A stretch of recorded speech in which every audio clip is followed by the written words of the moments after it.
ଭାରତୀୟ ଫଳମାନଙ୍କ ମଧ୍ୟରେ କଦଳୀର ସ୍ଥାନ ସ୍ୱତନ୍ତ୍ର।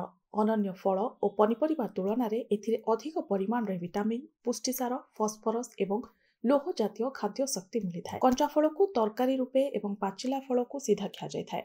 କଦଳୀ ସବୁ ପ୍ରକାର ମୃତ୍ତିକାରେ ଚାଷ କରାଯାଇପାରେ, କିନ୍ତୁ ଜୈବିକ ପଦାର୍ଥଯୁକ୍ତ ଗଭୀର ପଟୁମାଟି, ଦୋରସା ନିଗିଡ଼ା ମାଟି ବ୍ୟବସାୟିକ ଭିତ୍ତିରେ କଦଳୀ ଚାଷ ପାଇଁ ବେଶ୍ ଉତ୍କୃଷ୍ଟ।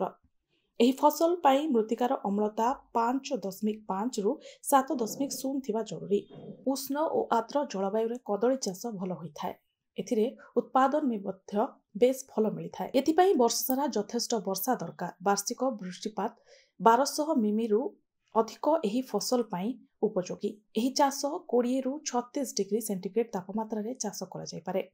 10 ଡିଗ୍ରୀ ସେଣ୍ଟିଗ୍ରେଡ୍ରୁ km ଉତ୍ତାପରେ ଗଛର ବୃଦ୍ଧି ହୋଇନଥାଏ, ଯାହା ଫସଲ ନଷ୍ଟ କରିବା ସମ୍ଭାବନାକୁ ମଧ୍ୟ ବଢ଼ାଇ ଦେଇଥାଏ। ପ୍ରାଥମିକ ବୃଦ୍ଧି ସମୟରେ ବାରମ୍ବାର କୋଡ଼ା ଖୋସା କରି ଘାସ ଏବଂ ବାଳୁଙ୍ଗା ଆଦିକୁ ସଫା କରାଯାଇଥାଏ, ଯାହା ଦ୍ୱାରା କି ଘାସ ଏବଂ ବାଳୁଙ୍ଗା କଦଳୀରେ ଦିଆ ହୋଇଥିବା ସାର ଏବଂ ପାଣିକୁ ଖାଇ ସରାଇବାର ସମ୍ଭାବନା କମିଥାଏ।